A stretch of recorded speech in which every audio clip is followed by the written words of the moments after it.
السلام علیکم ورحمۃ اللہ۔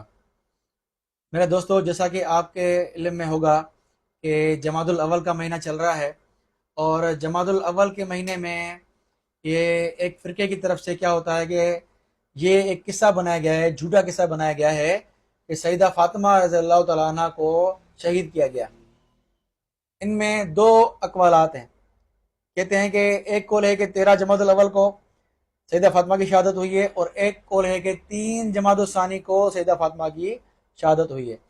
ایک جھوٹا قصہ انہوں نے بنایا ہے کہ سیدہ فاطمہ کے دروازے پر عمر رضی اللہ عنہ نے حملہ کیا اور ان کا بچہ ضائع ہوا۔ یہ پورا ایک جھوٹا قصہ انہوں نے گھڑا ہوا ہے، جس کی حقیقت کوئی بھی نہیں ہے۔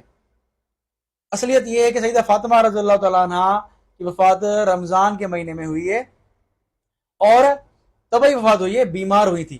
لیکن یہ جو جھوٹا قصہ بنایا ہے جن لوگوں نے کہ سیدہ فاطمہ کے گھر پہ حملہ ہوا اور بچہ ضائع ہوا، اس جھوٹے قصے کو انشاءاللہ ہم آپ کے سامنے قسط وار الگ الگ پارٹس میں انشاءاللہ آپ کے سامنے انہی کے کتابوں سے، انہی کے گھر سے ہم جھوٹا ثابت کریں گے، تاکہ آپ کے سامنے اس قصے کا جھوٹا ہونا ثابت ہو جائے۔